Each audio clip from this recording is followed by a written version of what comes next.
তোমাদের সাথে আবারও আসলাম।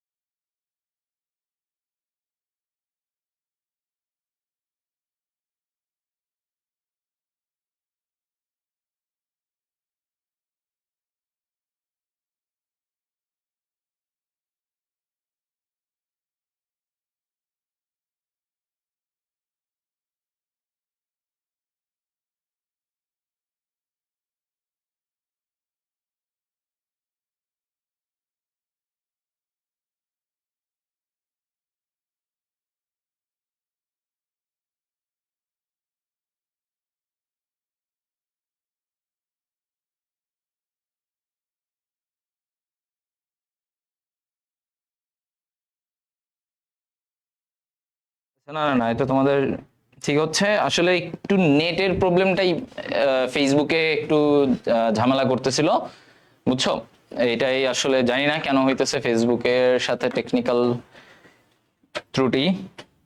হ্যাঁ, তো সরি, আমার আমার হাতে কিছু নাই, আমার হাতে কিছু নাই, আমার তোমাদের কেমনে পড়ানো লাগতেছে। ওকে,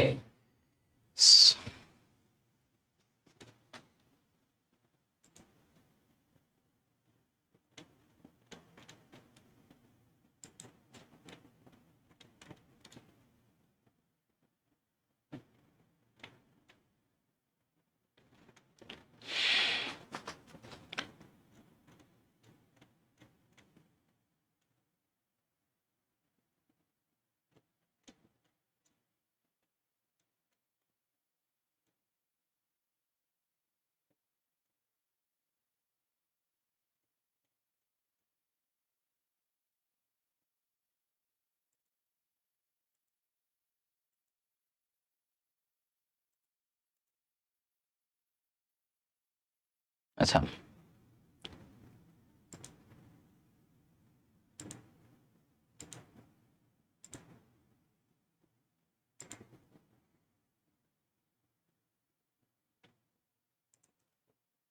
সবাই আসছে। এই যে একটা ফেসবুককে ফেসবুককে না থাক, কিছু বলবো না, রোজা রমজানের দিন, নো ব্যাড ওয়ার্ডস। আচ্ছা, তো আমরা অগ্নাশয় পড়ছিলাম, তো অগ্নাশয়ের আমি তিনটা পার্ট নিয়ে কথা বলছিলাম, যে অগ্নাশয়ের মাথা, তারপরের অংশটা দেহ, এবং একদম লাস্টের অংশটাকে আমরা বলি লেজ। তাহলে মাথা, দেহ, লেজ। আচ্ছা, তো এইটা যে সরু অংশ প্লীহার সাথে সংযুক্ত তাকে বলে লেজ, মাথা ও লেজের মধ্যবর্তী অংশকে বলে দেহ। এই তাহলে মাথা, দেহ, লেজ, মাথা, দেহ, লেজ। এখন আসো, এই জায়গায় আমাকে বলছো অগ্নাশয়ের ছোট নালীগুলো একত্রে মিলে উইরসাং নালী বা অগ্নাশয় নালী গঠন করে। তাহলে অগ্নাশয়ের ছোট নালীগুলা একত্রে মিলে উইরসাং নালী বা অগ্নাশয় নালী গঠন করে। উইরসাং নালী ও পিত্ত নালী মিলে অ্যাম্পুল অফ ভ্যাটার, এটা তো অলরেডি আমরা বলছি। আচ্ছা, তাহলে অগ্নাশয় থেকে আমার একটা নালী বের হচ্ছে, ধরো এইটাকে আমরা কি বলি? অগ্নাশয় বা উইরসাং নালী, অগ্নাশয় নালী বা উইরসাং নালী। এখন এই যে উইরসাং নালী এবং এই যে পিত্ত নালী, দুইটা মিলে অ্যাম্পুলা অফ ভ্যাটার গঠন করে, অ্যাম্পুলা অফ ভ্যাটার গঠন করে।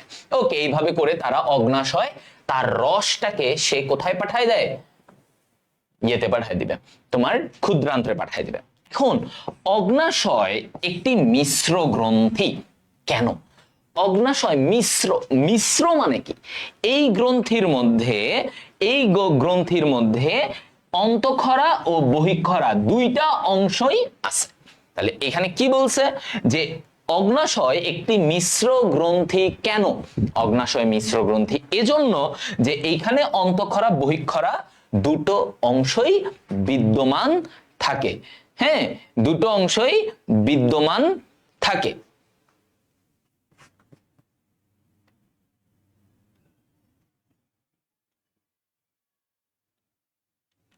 কি হলো? পিত্ত অব্দি নেট ছিল ভাইয়া? ও, অগ্নাশয়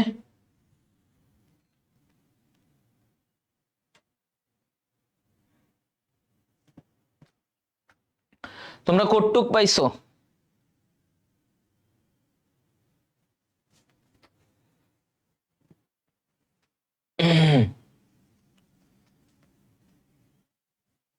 ওহো, ওকে, আসতেছে। তাহলে আমরা পিত্ত পরিবহন, আচ্ছা ঠিক আছে ঠিক আছে, দেখো ওকে ওকে, পিত্ত পরিবহন, হ্যাঁ পিত্ত পরিবহনে ছিল। ওকে, এইখান থেকে পড়াবো, এইখান থেকে আমি বলতেছিলাম পিত্ত পরিবহন। আচ্ছা ঠিক আছে, পিত্ত পরিবহনে আমাদের ওই নরমাল ব্যাপার যেটা আগে আমরা পড়েছি, যে ভাইয়া এই যে দুইটা মানে ওদের হেপাটিক নালী দিয়ে পিত্তরস আসে, সেখান থেকে পিত্তনালী হয়ে অ্যাম্পুলা অফ ভ্যাটারের মাধ্যমে ক্ষুদ্রান্ত্রের ডিউডেনামে প্রবেশ করে, ক্ষুদ্রান্ত্রের ডিউডেনামে প্রবেশ করে। এইটা ছিল হচ্ছে কি পিত্ত পরিবহনের ওর যাত্রাপথ। তাহলে এটা কি ওর পিত্ত পরিবহনের এই দিক থেকে এই দিকের এইভাবে যাত্রাপথ হচ্ছে এটা। হ্যাঁ ওকে, এই জিনিসটা ছিল, এটা আমরা আগেও বলছি যে কিভাবে অ্যাম্পুল অফ ভ্যাটার গঠন হয়েছে।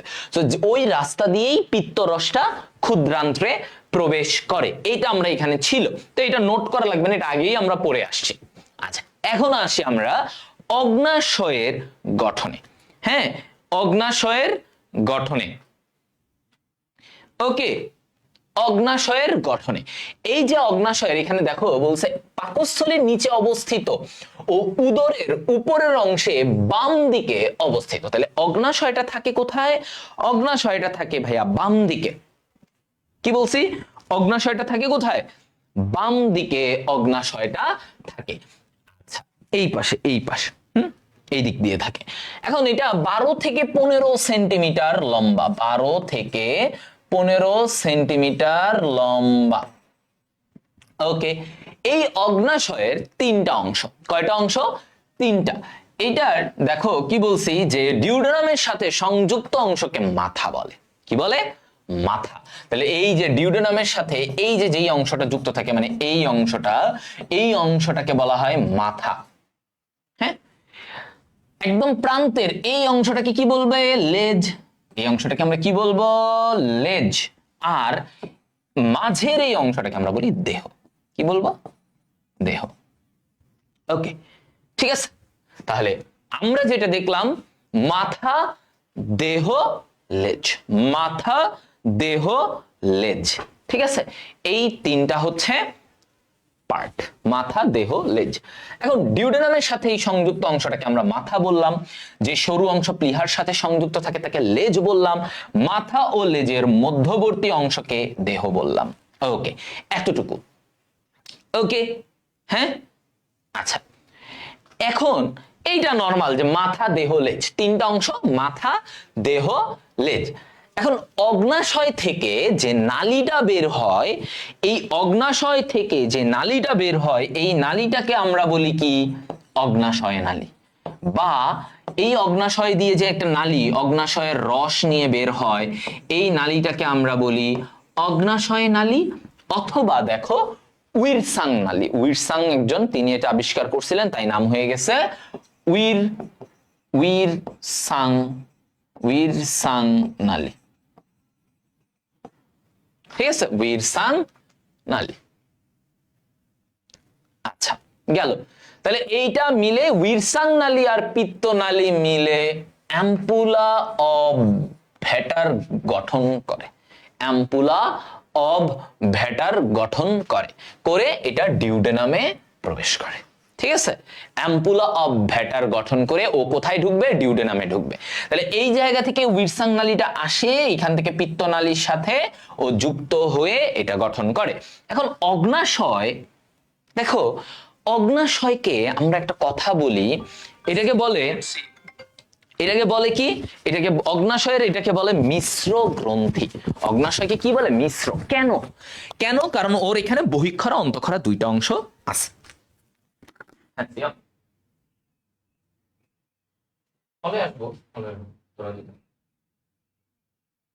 আচ্ছা,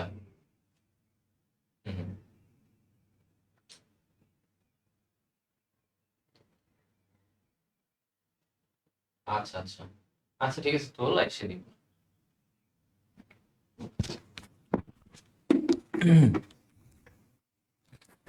এবার আসো, তাহলে দেখো এইখান থেকে আমরা যেটা বললাম যে অগ্নাশয়, অগ্নাশয় একটি মিশ্র গ্রন্থি, কারণ তার বহিঃক্ষরা ও অন্তঃক্ষরা দুইটা অংশ আছে, বহিঃক্ষরা প্লাস অন্তঃক্ষরা।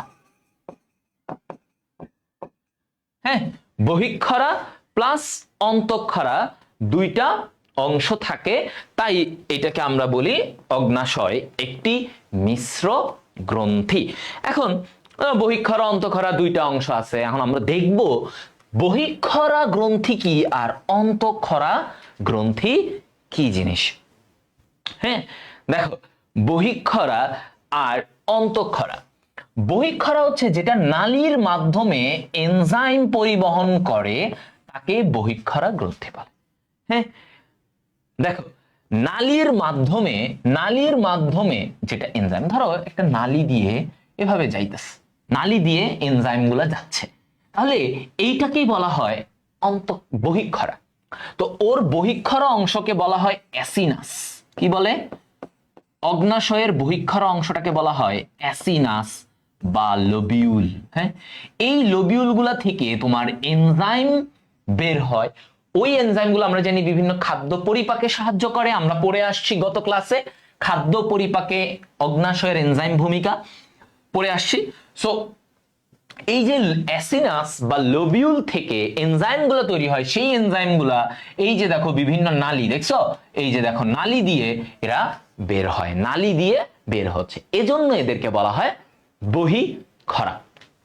এবার আসো অন্তঃক্ষরা যদি বলি, যে গ্রন্থি হরমোন ক্ষরণ করে, ওর কোনো নালী নাই, ও নালীবিহীন, ও রক্তের মাধ্যমে পরিবহন করে, তাহলে অন্তঃক্ষরা মানে কি? অন্তঃক্ষরা মানে হচ্ছে নালীবিহীন, নালীবিহীন অংশটাকে অন্তঃক্ষরা অংশ বলে। নালীবিহীন অংশটাকে কি বলবো? অন্তঃক্ষরা অংশ। তো এই নালীবিহীন এইটাকে বলা হয় অন্তঃক্ষরা। তো এই যে অন্তঃক্ষরা, এই অন্তঃক্ষরা গ্রন্থি, এইটার অগ্নাশয়ে যে অন্তঃক্ষরা অংশ সেটাকে কি বলে? Islets, islets of Langerhans, islets of Langerhans. তাহলে ওর নালীবিহীন অংশটাকে বলা হয় islets of Langerhans, islets of Langerhans. এই আইলেটস অফ ল্যাঙ্গারহ্যান্স এটা হচ্ছে এই যে এইখানে দেখো ওর কোনো নালী নাই, দেখছো ওর কোনো নালী নাই, এবং এই অংশটা থেকে বিভিন্ন হরমোন বের হয়, বিভিন্ন ধরনের হরমোন বের হয়। ওকে, আচ্ছা গেল। তাহলে আমরা দেখলাম যে এইখানে তোমার কি অগ্নাশয়ের ভিতরে বহিঃক্ষরা আর অন্তঃক্ষরা দুটো আলাদা আলাদা অংশ। এখন দেখো এই জায়গায় অগ্নাশয়ে আমরা বলতেছি যে এই যে ওর অন্তঃক্ষরা অংশ যেখান থেকে হরমোন বের হয়, সেই হরমোনটা কি, কোন জায়গা থেকে বের হয়, কি কাজ করে, সেটা আমাদের একটু জানতে হবে। তো আমরা একটু দেখি, এখানে দেখো বলছে অন্তঃক্ষরা গ্রন্থির জায়গা আলফা কোষ। ও কি বলছে দেখো, আলফা কোষ থেকে গ্লুকাগন বের হয়। কি বের হয় দেখো, আমি সংক্ষেপে লিখে দিই, গ্লুকাগন বের হয়। আর এই গ্লুকাগন কি করে? ও গ্লুকোজের পরিমাণ বৃদ্ধি করে। তাহলে গ্লুকাগন ওর এই হরমোনের কাজ হচ্ছে তোমার রক্তে গ্লুকোজের লেভেল বৃদ্ধি করানো। ঠিক আছে, তাহলে আলফা কোষ থেকে গ্লুকাগন হরমোন বের হয়, গ্লুকাগন হরমোনের কাজ গ্লুকোজ লেভেল বাড়ায়। আর ঠিক তার উল্টা কাজ করে এই যে বিটা কোষ থেকে ইনসুলিন বের হইল, এই ইনসুলিন কি বলছে দেখো, এই যে ইনসুলিন সে কি করবে? সে গ্লুকোজ লেভেল কমাবে। তাহলে বিটা কোষ থেকে যে ইনসুলিন বের হবে, সেই ইনসুলিনের কাজ কি? ইনসুলিনের কাজ হচ্ছে গ্লুকোজ লেভেলটাকে কমাবে। হ্যাঁ, এটা হচ্ছে কাজ। ওকে, এই যে দেখো, তাহলে এটা গেল। এরপরে আসি ডেল্টা কোষ। কি বলছে, ডেল্টা কোষ থেকে সোমাটোস্ট্যাটিন বের হয়। কি বের হয়? সোমাটোস্ট্যাটিন।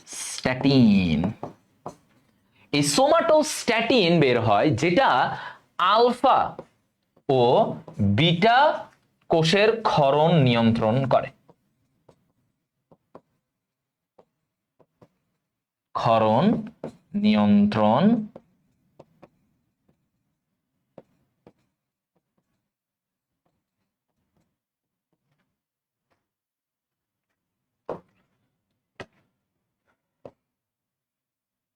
আলফা বিটা ডেল্টা, এই হচ্ছে ব্যাপার।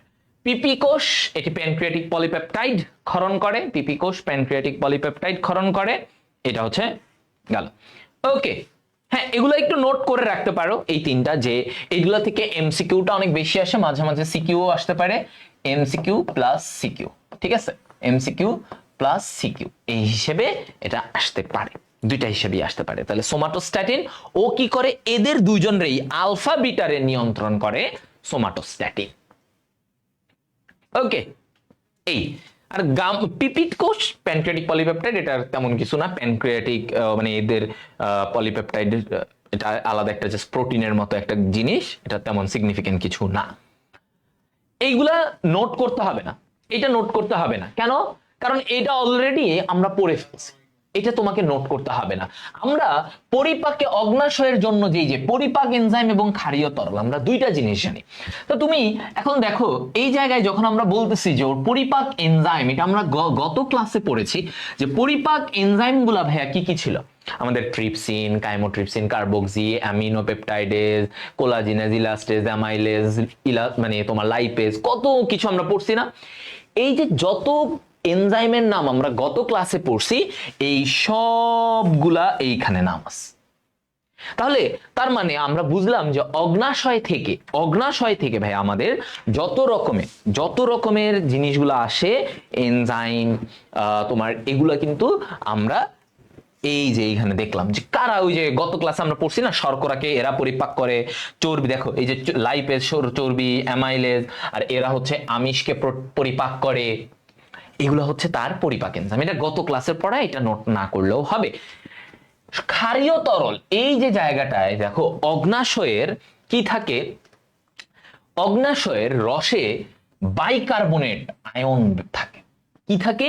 এই বাইকার্বনেট। তাহলে অগ্নাশয়ের রসে এই বাইকার্বনেট, এটা কেমন, এটা হচ্ছে ক্ষারীয়, এটা কেমন, একটা ক্ষারীয় তরল, হ্যাঁ ক্ষারীয় আয়ন।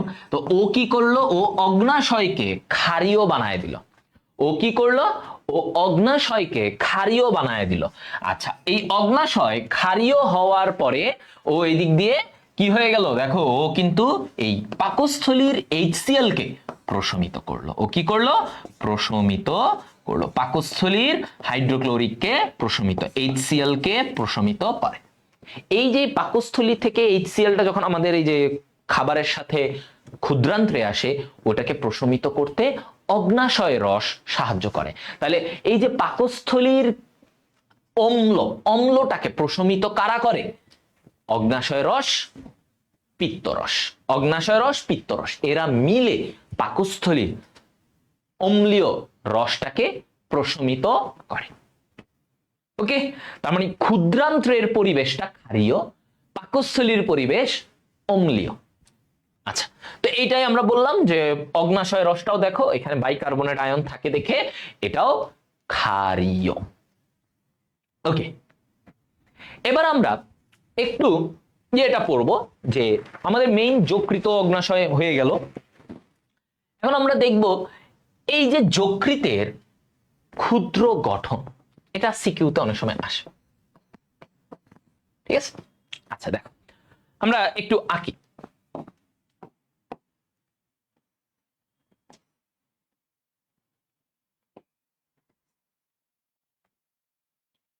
হ্যাঁ, এটা একটা লোবিউল, ঠিক আছে, এটা কি একটা লোবিউল। এইখানে কেন্দ্রীয় শিরা, কি কেন্দ্রীয় শিরা,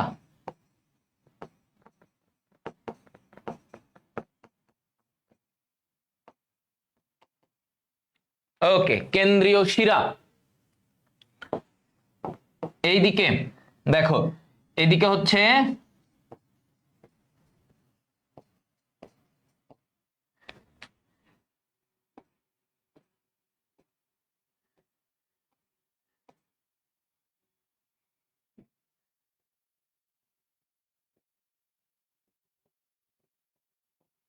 এই এগুলো হচ্ছে যকৃত কোষ, হেপাটোসাইট বলে। হুম,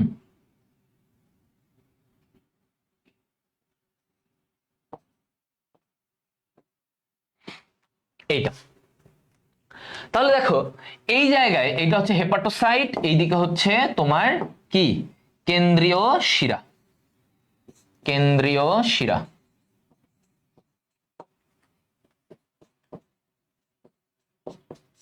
কেন্দ্রীয় শিরা চারপাশে এগুলো হচ্ছে হেপাটোসাইট, এই যে এদিকে তোমার।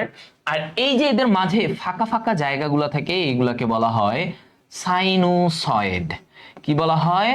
সাইনুসয়েড। এটার ভিতরে রক্ত জমা থাকে, সাইনুসয়েড। ঠিক আছে, সাইনুসয়েড থাকে। তাহলে এই যে কেন্দ্রীয় শিরা, আমরা দুই পাশে এদিকে মানে দুইবার লিখছি কেন্দ্রীয় শিরা, যাই হোক এইদিকে হচ্ছে এটা হচ্ছে হেপাটোসাইট মানে যকৃতের কোষ। এই যে মাঝে এরকম রক্তবাহিকার মতো ফাঁকা জায়গা থাকে এইগুলোকে বলে সাইনুসয়েড। এই সাইনুসয়েডে রক্ত জমা থাকে, সাইনুসয়েডে রক্ত জমা থাকে। এইগুলা হচ্ছে একটা হেপাটিক লোবিউল। হ্যাঁ, তাহলে এটাকে আমি লিখে দেই, এটা কি? এগুলো হচ্ছে যকৃত কোষ বা হেপাটোসাইট। হেপাটোসাইট মানে যকৃতের কোষ।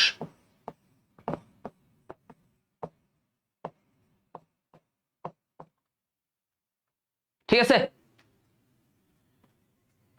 ওকে।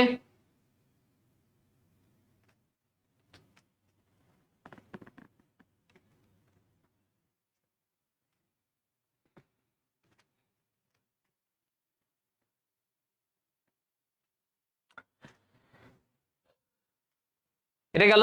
তাহলে আমরা যকৃতের একটা যে ক্ষুদ্র খণ্ড মানে যকৃতের যে একক সেটা নিয়ে আমরা জানলাম। এখন এই যকৃতের একটা আবরণ থাকে, এই এর এর একটা আবরণ থাকে। এই আবরণটাকে কি বলে জানো? যকৃতের একটা আবরণ থাকে, এই আবরণটাকে বলে গ্লিসন ক্যাপসুল। এটা সবাই লিখে রাখো, হ্যাঁ, গ্লিসন ক্যাপসুল। যকৃতের এই আবরণটাকে আমরা কি বলি? Gleeson capsule, Gleeson capsule. ঠিক আছে, গ্লিসন ক্যাপসুল। আচ্ছা, অগ্নাশয় এটা তেমন লাগবে না, অগ্নাশয় এটা দরকার নেই, মানে এটা নরমাল, এটা অলরেডি আমরা পড়ে ফেলছি যে ওর এখানে এরকম গোল গোল অ্যাসিনাস থাকে, অ্যাসিনাস বা লোবিউল, যেগুলো থেকে এনজাইম বের হয়। আর এরকম অনেকগুলা কোষ, বিভিন্ন ধরনের কোষ মিলে, যে আলফা বিটা ডেল্টা গামা, এই কোষগুলা মিলে আইলেটস অফ ল্যাঙ্গারহ্যান্স, যেখান থেকে বিভিন্ন হরমোন নিঃসরণ হয়। এতটুকুই হচ্ছে কথা, এখানে আর তেমন কিছু বলার নাই, এখানে দাগানো লাগবে না, এটা কিছু লেখা লাগবে না। তোমরা এই আমাকে বলো তো এইটা এইটা করছো কিনা, এটা কিন্তু ইম্পর্টেন্ট। এই যে যকৃতের যে লোবিউল, হেপাটিক লোবিউল, এটা কেন্দ্রীয় শিরা, হেপাটোসাইট, এই যে এইদিকে সাইনুসয়েড যেখানে রক্ত জমা থাকে, এগুলা লিখছো কিনা? এই যে এইগুলার মাঝে রক্ত ধারণ করতে থাকে যাকে সাইনুসয়েড বলে, লিখছো এটা? এটা ইম্পর্টেন্ট।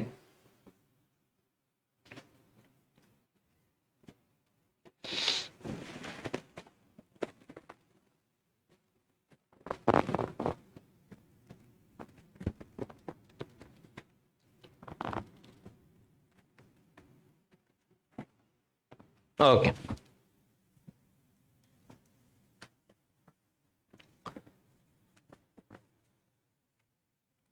এবার আসো পরিপাকে স্নায়ুতন্ত্রের ভূমিকা। পরিপাকে কি বলছে?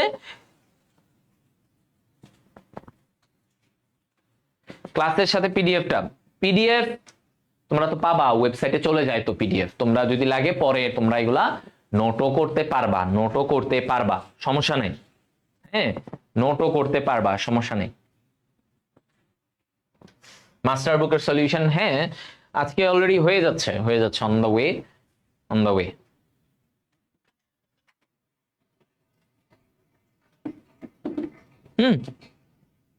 ওকে, তাহলে আমরা এবার আসি স্নায়ুতন্ত্রের ভূমিকা, বা যেটাকে আমরা বলি প্লেক্সাস।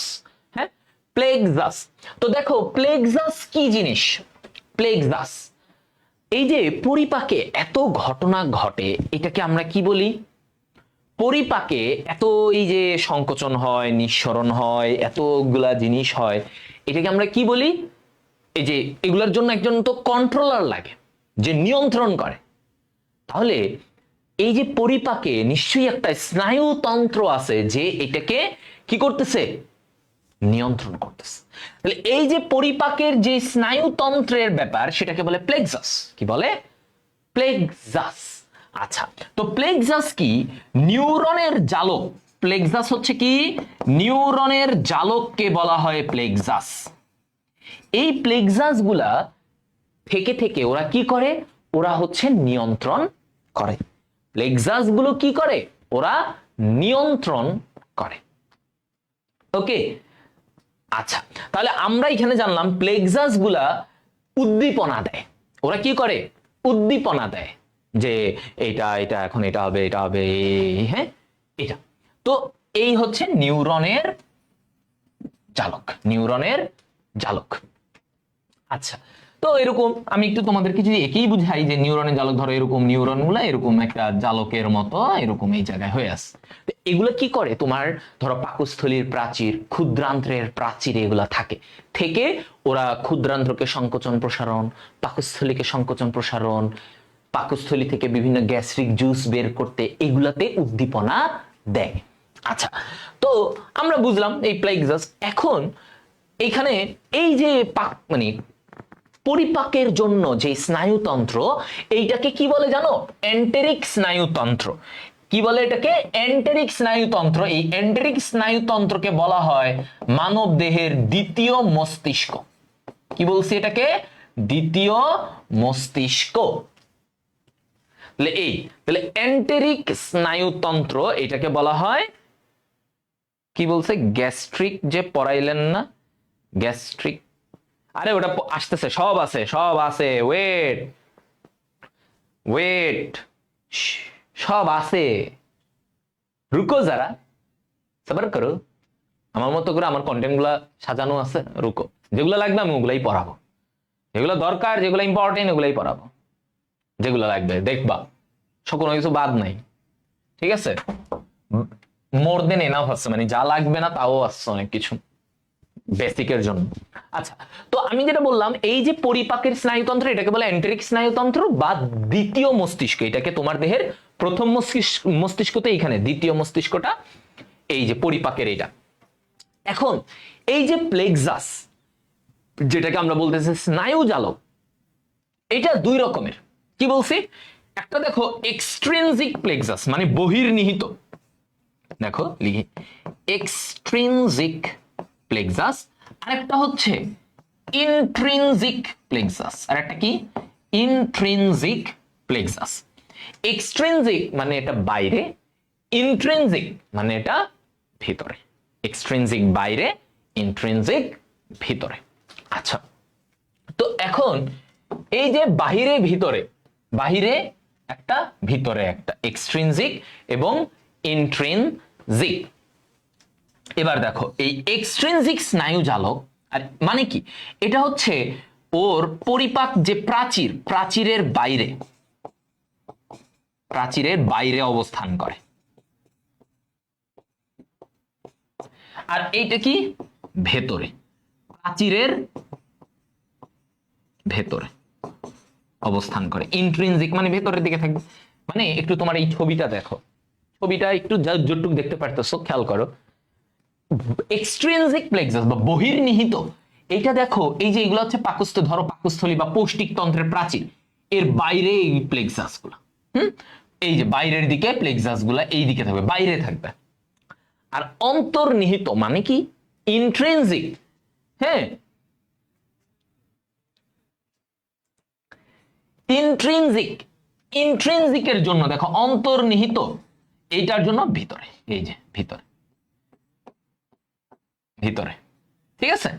এটা অন্তর্নিহিত স্নায়ু জালক, এটা হচ্ছে ভিতরে। ওকে, ক্লিয়ার? এটা কোথায়? ভিতরে। এই যে মোহাম্মদ আব্দুল্লাহ, একটু থামেন, সব পড়া গোলমাল কেন হবে? চুপ। দেখো পড়া মনোযোগ দাও, মনোযোগ দিলে খেয়াল করবে, তোমাদের হচ্ছে মনোযোগ থাকে না। ওকে দেখো তাহলে বহির্নিহিত স্নায়ুজালক, এটা অন্তর্নিহিত মানে হচ্ছে প্রাচীরের ভিতরে, এই যে দেখো ভিতরের এগুলোর মধ্যে স্নায়ুজালক, মানে কিছু ভিতরে থাকে কিছু বাইরে থাকে। ওকে এখন এই যে ইন্ট্রিনসিক প্লেক্সাস, এইটা দুই রকমের আছে, এইটা দুই রকমের কাজ করে। একটা হচ্ছে আমরা বলি মায়েন্টেরিক স্নায়ুজালক, এটা দুই রকমের, একটা মায়েন্টেরিক আর একটা মেইসনার বা সাবমিউকোজাল লিখি, সাবমিউকোজাল লিখে দিই, সাবমিউকোজাল স্নায়ুজালক দুই রকমের।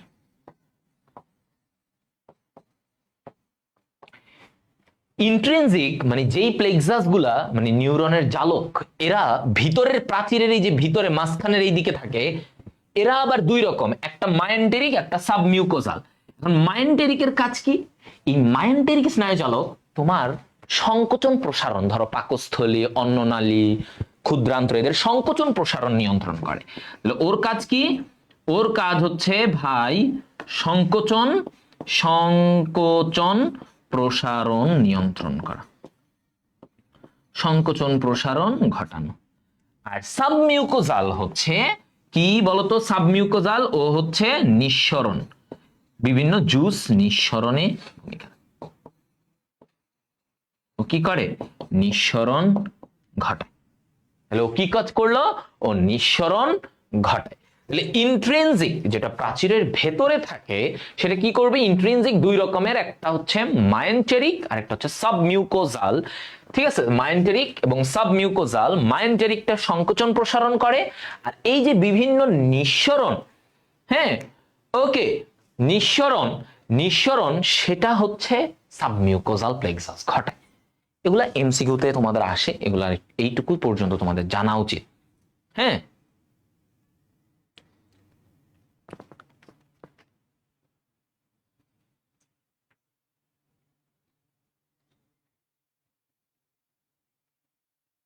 তাহলে এইখানে দেখো প্লেক্সাস জিনিসটা হচ্ছে যে আমার স্নায়ু জালক। প্লেক্সাস জিনিসটা কি? আমার স্নায়ু জালক। এখন এই প্লেক্সাসটা দুই রকমের। প্লেক্সাস জিনিসটা কয় রকমের? দুই রকমের। একটা হচ্ছে এক্সট্রিনসিক, ইন্ট্রিনসিক। প্লেক্সাস কি? স্নায়ু, তো ও হচ্ছে নিয়ন্ত্রণ করবে পরিপাকের, মানে ধরো ওই যে বিভিন্ন অঙ্গের পাকস্থলী, ক্ষুদ্রান্ত্র, বৃহদান্ত্র, এদের কখন কি হবে এগুলো নিয়ন্ত্রণ করে প্লেক্সাস। এটা দুই রকম, একটা এক্সট্রিনসিক, ইন্ট্রিনসিক। এক্সট্রিনসিকটা প্রাচীরের বাইরে থাকে, ধরো এই বাইরের দিকে থাকবে, এটা প্রাচীর, এই বাইরের দিকে এগুলা থাকবে, জালকগুলা বাইরের দিকে থাকে। আর যেটা ইন্ট্রিনসিক সেটা বলছে এই প্রাচীরের ভিতরের মাঝখানে, ধরো পাকস্থলীর প্রাচীর, ওর মাঝখানে এই জালকগুলা থাকে। ওকে, এখন ইন্ট্রিনসিকটা দুই রকমের, একটা হচ্ছে মায়েন্টেরিক আর একটা হচ্ছে সাবমিউকোজাল। মায়েন্টেরিক স্নায়ুজালক কাজ কি করে? ও সংকোচন প্রসারণ করে। আর সাবমিউকোজালটা কি করবে? ও হচ্ছে নিঃসরণ ঘটায়, মানে জুস, যেমন পাকস্থলী থেকে গ্যাস্ট্রিক জুস, ক্ষুদ্রান্ত্র থেকে আন্তরিক রস নিঃসরণ। তাহলে ওরা হচ্ছে এই কাজগুলো, এক একজন এক একটা কাজ করায়।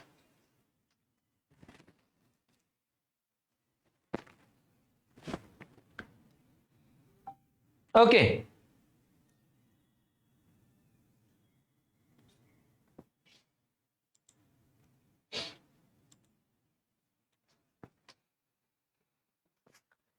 দেখছো এতটুকু বুঝছো কিনা সবাই? দেখো হুম,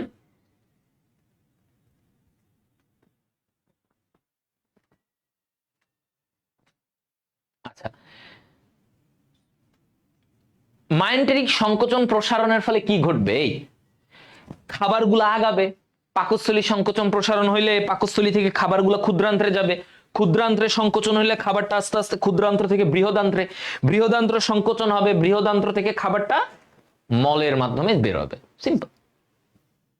খাবার আগাবে, নিচের দিকে যাইতে থাকবে, ঠিক আছে, নিচের দিকে যাইতে থাকবে, এইটাই সংকোচন প্রসারণ। সংকোচন প্রসারণে আর কি হয়?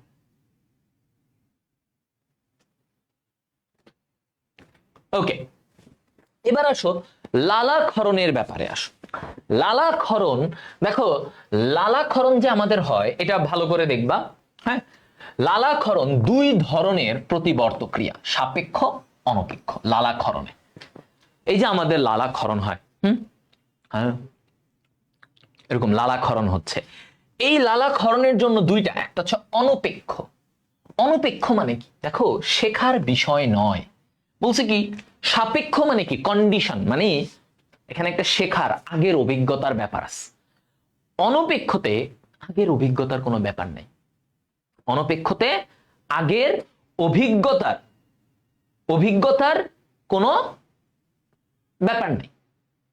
যেমন ধরো আমি তোমার একটা ভালো ইজিলি বুঝাই দিই, সাপেক্ষ আর অনপেক্ষ। সাপেক্ষটা কেমন, ধরো তোমার এখন বললে তো তোমাদের লালাক্ষরণ হবে, ঝামেলা, তাও বলতে হবে, পড়ার খাতিরে বলতেই হবে। ধরো তোমার ফুচকা ভালো লাগে, অনেকের কাছে ফুচকা ভালো লাগে, এখন তুমি আগে ফুচকা খাইতা, এজন্য ফুচকাটা তোমার ভালো লাগে। এখন যখন আমি তোমার সামনে দিয়ে ফুচকাটা নিয়ে যাব, তুমি যখন ফুচকা দেখবা তোমার কিন্তু লালাক্ষরণ হবে। কেন, কারণ তুমি ভাবতেছিলা ও রে ফুচকাটা খাইতাম টক টক, খুব মজা, তোমার কিন্তু লালাক্ষরণ হইতে মানে হবে। এবং এই যে যখন এইটা যারা এইভাবে চিন্তা করবো, আমি বলতে পারি মিনিমাম কয়েকজন, মানে কয়েকজনের হইলেও লালাক্ষরণ শুরু হয়ে গেছে, যারা ফুচকা প্রেমী হয়েছে না। চিন্তা করলে একটা লালাক্ষরণ চলে আসে যে আমার তো এটা পছন্দের খাবার। তুমি তোমার একটা পছন্দের খাবারকে চিন্তা করো, যে এটা তুমি আর গত 5 বছর ধরে খাইতা, পছন্দ, মন চাইলেই খাও, এটাকে চিন্তা করলে এখন লালাক্ষরণ হবে। এইটা হচ্ছে সাপেক্ষ। আর অনপেক্ষ মানে আনকন্ডিশনাল, এখানে শেখার কিছু নাই, আগের কোনো অভিজ্ঞতার কিছু নাই, আসলো একটা খাবার মুখে ঢুকলো, লালাক্ষরণ হইলো, শেষ।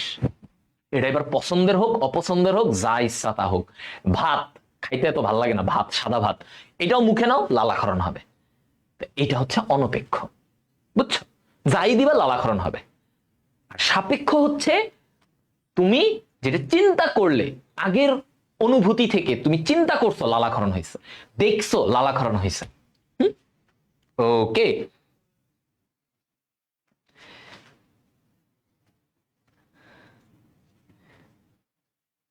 ওকে, আচ্ছা না, এই যে আচারের কথা বললে একটা চলে আসে, তাই না? ওকে, তেঁতুলের কথা ভাবলেও তো লালাক্ষরণ আসে। আচ্ছা আর খাবারের কথা বলবো না, আমি কি করব বলো, আমার পড়াইতেছি খাবারের চ্যাপ্টার, আমি কি করব?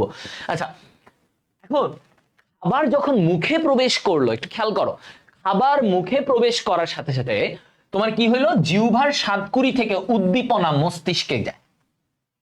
সবাই এটা একটু তুলে ফেলো, দেখো কি হইলো, খাবার মুখে প্রবেশ, তখন খাদ্য মুখে ঢুকলো, খাদ্য মুখে প্রবেশ করলো, সেখান থেকে কি হলো, উদ্দীপনা মস্তিষ্কে গেলে, মস্তিষ্ক কি করলো, মস্তিষ্ক উদ্দীপনা লালা গ্রন্থিতে পাঠায়, লালা গ্রন্থিতে পাঠায়। তো লালা গ্রন্থিতে যখন পাঠায় তখন কি হবে, ওর লালাক্ষরণ হবে, ওর কি হবে, লালাক্ষরণ হবে। ঠিক আছে, এই কথাটাই বলছে, তাহলে লালাক্ষরণ হয়ে গেল। হ্যাঁ, লালাক্ষরণ হয়ে গেল। ওকে, তাহলে এইটা হচ্ছে অনপেক্ষ, এটা কি অনপেক্ষ। হ্যাঁ, ওকে, তো এইবার আসো সাপেক্ষ। দেখো বলছে কি, সাপেক্ষ সারাটি শিক্ষণ জনিত, সাপেক্ষ। হ্যাঁ, দেখো এখন এইটা কি, আগে ওই যে বললাম ফুচকা বা কাচ্চি, তেঁতুলের আচার, বড়ইয়ের আচার, যেটাই ভাল লাগে, এই খাবারের গন্ধ শুকে বা দেখে উদ্দীপনা চলে গেছে। মুখে কিন্তু খাবার নাও নাই, তুমি চিন্তা করছো, অথবা খাবারের গন্ধটা আসছে নাকে, তাতেই তোমার কি হয়েছে, মস্তিষ্ক লালা গ্রন্থিতে উদ্দীপনা পাঠাইছে, তোমার লালাক্ষরণ হয়ে গেছে। দেখো এটা তুলো, তাহলে সহজ না? সাপেক্ষ ক্রিয়া কি, এটা আগে থেকে শিক্ষা, মানে তুমি আগে পছন্দের একটা খাবার, এটার গন্ধ নিছো বা চোখে দেখছো, এই উদ্দীপনা ব্রেইন থেকে লালা গ্রন্থিতে এসে গেছে, লালা বের করতেছ। ঠিক আছে, ওকে, ক্লিয়ার? বলো, ইজ ইট ক্লিয়ার?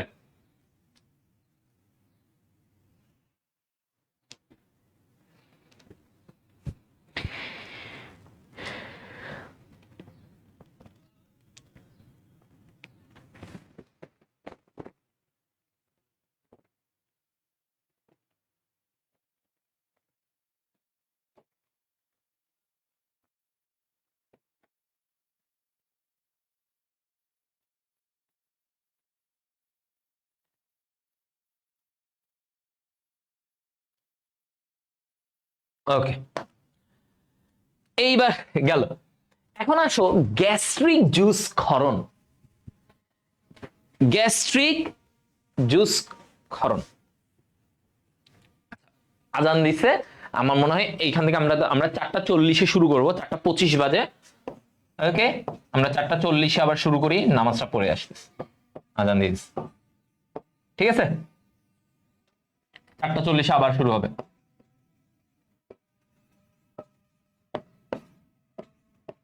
এরপরে আমাদের বাকি অল্প আর জাস্ট এই যে গ্যাস্ট্রিক জুস ক্ষরণের ধাপ, হরমোনের কাজগুলা, আর তোমার হচ্ছে যে লাস্টে স্থূলতা শেষ। ছোট, বেশি লাগবে না, আধা ঘন্টা লাগবে এরপরে। ওকে, ঠিক আছে, সবাই নামাজটা পড়ে আসো, সবাই নামাজ পড়তে যাবা, সবাই নামাজ পড়ে আবার এই টাইমে চলেও আসবা। ঠিক আছে, নামাজ পড়বা। হ্যাঁ, সারা জীবন পড়ছো না, না পড়ছো, মানে রমজান মাসের চেষ্টা তো করো, ভালো কিছুর চেষ্টাটা তো করা উচিত এখান থেকে। হ্যাঁ, চেষ্টাটা করো। ওকে।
এই যে চলে আসছি। ওই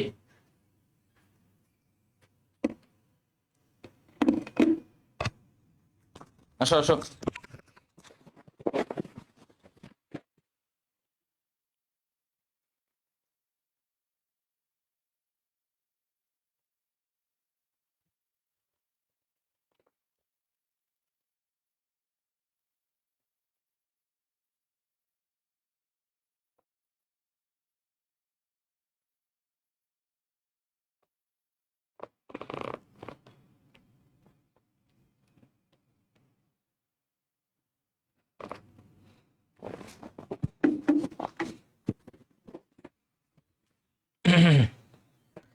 কিবোর্ড ভেঙে যাবে তো ভাইয়া এমনি ডাকলে।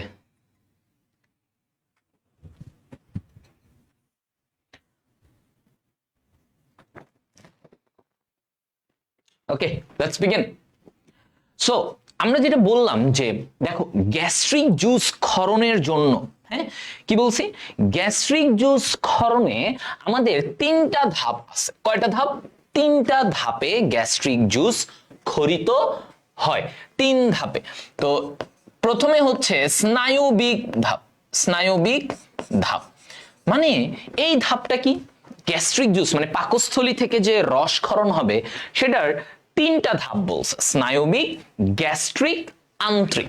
তাহলে স্নায়বিকে কি বলছে, স্নায়বিক মানে ধরো তুমি যখন খাইছো, হ্যাঁ, এখন মুখে খাবার থাকা অবস্থাতেই ব্রেইনে সিগন্যাল চলে গেছে, ব্রেইন থেকে খাবার মানে সরি ব্রেইন থেকে সিগন্যাল আসছে গ্যাস্ট্রিক জুস ক্ষরণ হইতে। খাবার কিন্তু পাকস্থলীতে যায় নাই, মুখেই আছে, কিন্তু সিগন্যাল চলে গেছে ব্রেইনে, ব্রেইন কি করছে, পাকস্থলীতে গ্যাস্ট্রিক জুস খরা শুরু করছে। এরপরে খাবারটা চলে গেল পাকস্থলীতে, গ্যাস্ট্রিক পর্যায়ে, মানে কি গ্যাস্ট্রিক মানে পাকস্থলী। এবার গ্যাস্ট্রিক পর্যায়ে গিয়ে পাকস্থলীতে যখন খাবারটা চলে গেল তখন পাকস্থলী আরো বেশি বেশি জুস ক্ষরণ করা শুরু করলো, পাকস্থলী আরো বেশি বেশি গ্যাস্ট্রিক জুস, হ্যাঁ, ক্ষরণ করা শুরু করলো পাকস্থলী।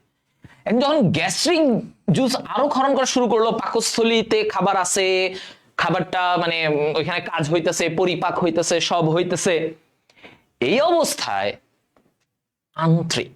এবার আসো, পাকস্থলী থেকে খাবার যখন ক্ষুদ্রান্ত্রে চলে আসবে,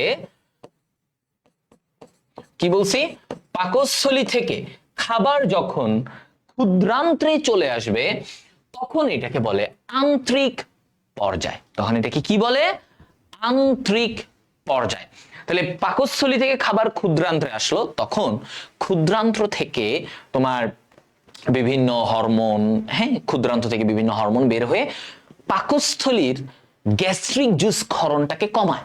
কারণ খাবার তো পাকস্থলী থেকে ক্ষুদ্রান্ত্রে চলে আসছে, তা এখন তো আর গ্যাস্ট্রিক জুস ক্ষরণ করানোর দরকার নেই।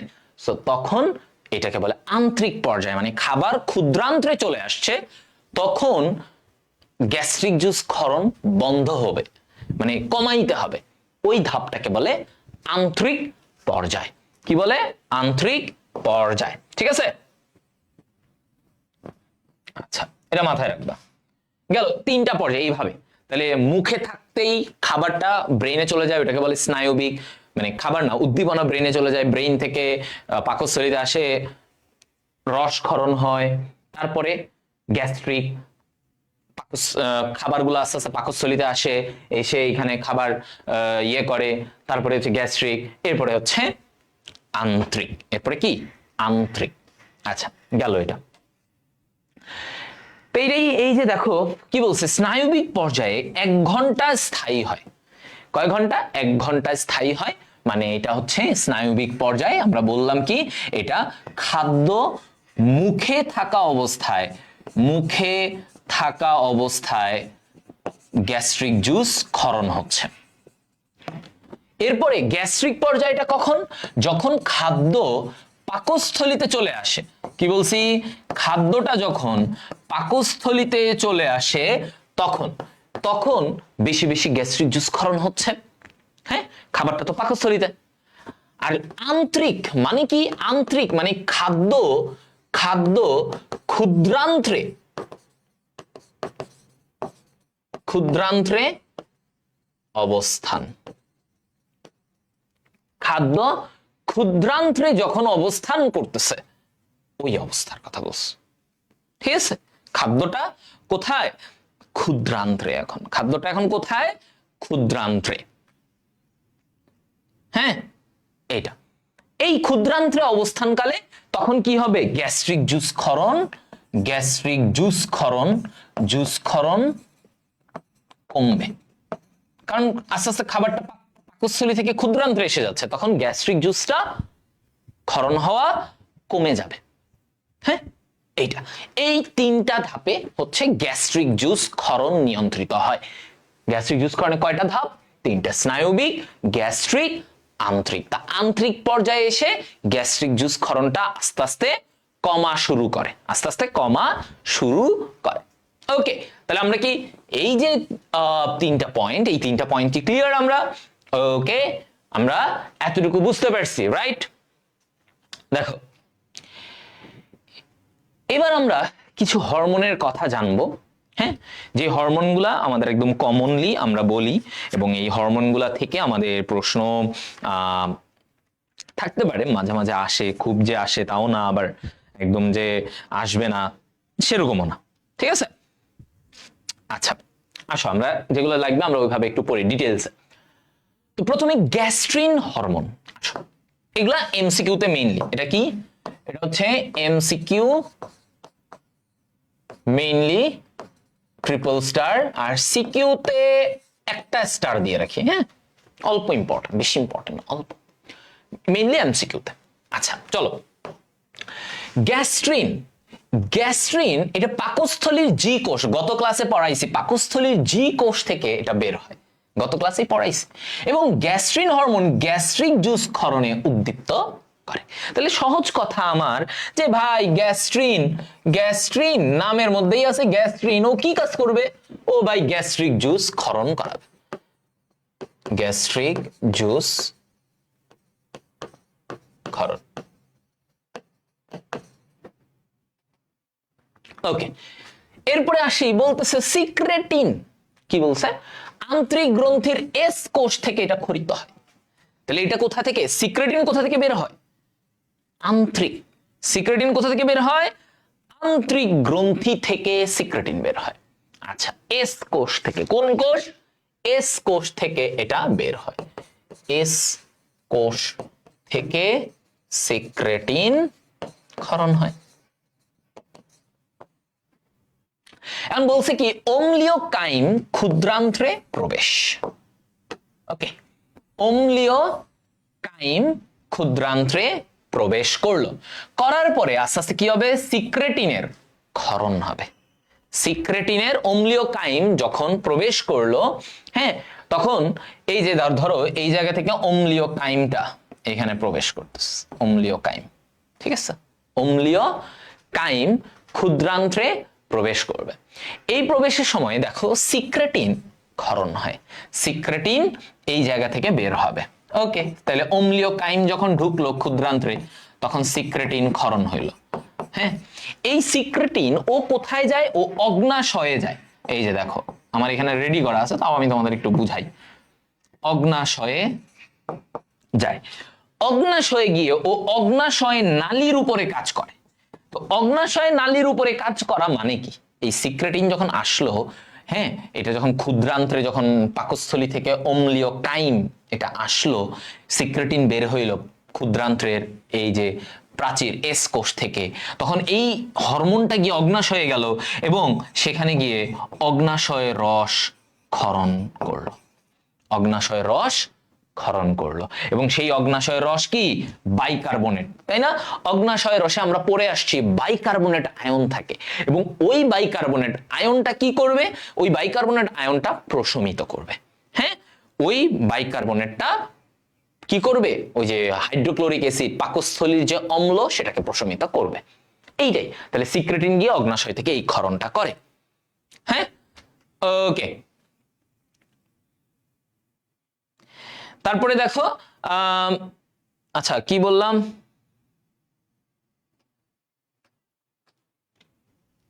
দেখো পাকস্থলী কি মিশ্র গ্রন্থি? না না, পাকস্থলীতে কোনো মিশ্র গ্রন্থি না। পাকস্থলী তো নিজে কোনো গ্রন্থি না, পাকস্থলীর ভিতরে গ্যাস্ট্রিক গ্রন্থি থাকে। ওই গ্যাস্ট্রিক গ্রন্থি এটা একটা মানে অন্তঃক্ষরা গ্রন্থি। হ্যাঁ, এটা গ্যাস্ট্রিক গ্রন্থি। ওকে, গ্যাস্ট্রিক গ্রন্থি হচ্ছে বহিঃক্ষরা, বহিঃক্ষরা গ্রন্থি। এবার আসো 3 নম্বর হরমোন কোলেসিস্টোকাইনিন। কি বলছে? কোলেসিস্টোকাইনিন। কোলে, আচ্ছা নামটা দেখো, কোলেসিস্টোকাইনিন কি করে দেখো, নাম বুঝো, তাহলে হরমোনের কাজ বুঝে যাবা নামটা থেকে। কোলে, কোলে মানে পিত্ত, কোলে মানে কি বলো? পিত্ত। হ্যাঁ, পিত্ত রস, পিত্ত। সিস্ট, থলি। সিস্ট মানে কি? থলি, সিস্ট একটা থলির মতো এরকম। কাইনিন, যে কিনা কি করে? সংকোচন করে। কি করে? সংকুচিত করতে পারে, সংকোচন করাতে পারে।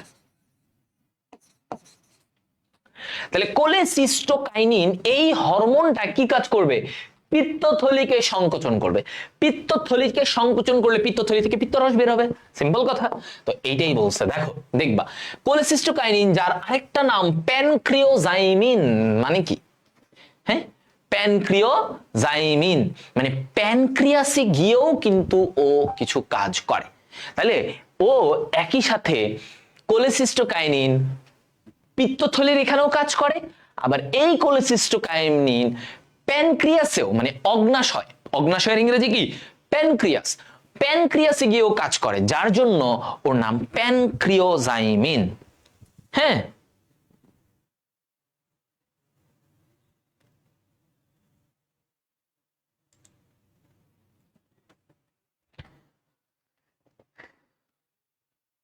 ওকে। হ্যাঁ, সবাই এটা বুঝছো? প্যানক্রিয়াস। এখন আসো কি হয়, তো কোলেসিস্টোকাইনিন কখন আসে একটু দেখো, ডিটেলসে একটু বুঝে নেই। যখন চর্বিযুক্ত খাবার, খেয়াল করো এদিক থেকে, চর্বিযুক্ত খাদ্য ক্ষুদ্রান্ত্রে প্রবেশ, ক্ষুদ্রান্ত্রে যখন চর্বিযুক্ত খাদ্য প্রবেশ করবে তখন তোমার কি হবে?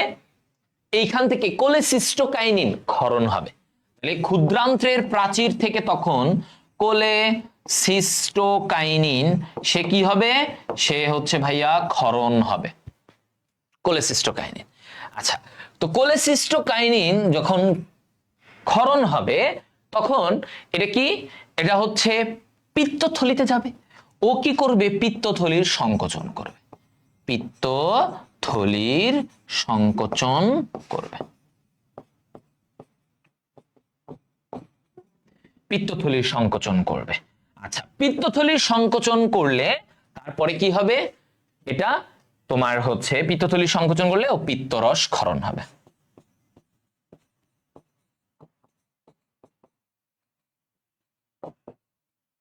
এটা বলছে পিত্তরস কি হবে? ক্ষরণ হবে। তাহলে এই হচ্ছে তোমার কোলেসিস্টোকাইনিনের পার্ট। এটা কি? কোলেসিস্টোকাইনিনের পার্ট। হ্যাঁ, তাহলে এইখান থেকে পিত্তথলি সংকোচন, পিত্তরস ক্ষরণ, পিত্তরস ক্ষরণ। That's the thing. হ্যাঁ, এটা আমাদের মনে রাখতে হবে। ক্লিয়ার সবাই? হ্যাঁ, এগুলা মোটামুটি এগুলা হচ্ছে মেইন হরমোনের কাজ।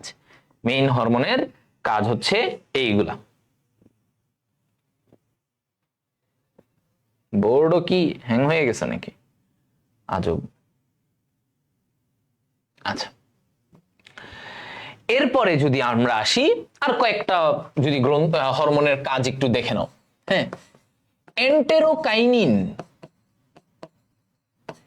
এন্টেরোকাইনিন মনে রাখো। এন্টেরোকাইনিন কি? এন্টেরোকাইনিন হচ্ছে এন্টেরো মানে আন্তরিক, ক্ষুদ্রান্ত্র, এন্টেরো দিয়ে। কাইনিন মানে কি করে? ও ক্ষুদ্রান্ত্রের আন্তরিক রস ক্ষরণ করে, আন্তরিক রস ক্ষরণ করে। হ্যাঁ, এই জিনিসটা সে করে কাইনিন। আর এন্টেরো মানে ক্ষুদ্রান্ত্র, এভাবে মনে রাখবা, ক্ষুদ্রান্ত্রের ক্ষরণ করে।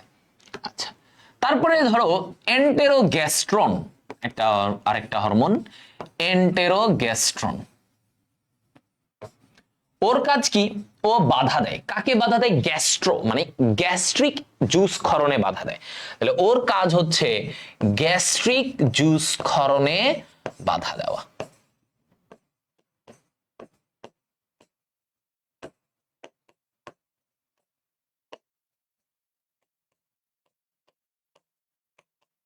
ঠিক আছে, কি করবে ও? গ্যাস্ট্রিক জুস ক্ষরণে বাধা দিবে। আচ্ছা, গেল এটা। Okay fine. এবার আসো, এই জায়গা থেকে আমাদেরকে যেটা বলতেছে যে দেখো বৃহদান্ত্র, এই যে বৃহদান্ত্র, এখন আমরা বৃহদান্ত্রের এই পার্টটুকু জানবো। হরমোনের মোটামুটি কয়েকটা কাজ এগুলো জানলেই হয়, এর বেশি কিছু হরমোনে লাগে না। মেইনলি সিক্রেটিন, গ্যাস্ট্রিন, কোলোসিস্টোকাইনিন, এন্টেরোকাইনিন, এন্টেরোগ্যাস্ট্রন, এগুলাই কমন যেগুলো ভাইয়া বলছি। এখন ক্ষুদ্রান্ত্রের পরের যে আমাদের এই যে এদিক দিয়ে এভাবে একটা অংশ থাকে বৃহদান্ত্র, এই বৃহদান্ত্রের মেইন কয়টা অংশ? তিনটা অংশ। মেইন কয়টা? তিনটা। Caecum, colon, rectum. তাহলে এই যে দেখো, আমরা এভাবে যদি একটু ড্র করি, এরকম ভাবে আমাদের একটা চওড়া অংশ থাকে সিকাম। সিকামের পরে এই জায়গা দিয়ে এরকম থাকে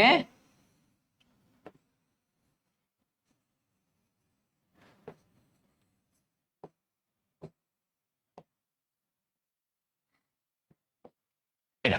তাহলে দেখো এই জায়গা থেকে আমাদের থাকে কি? এটা হচ্ছে সিকাম।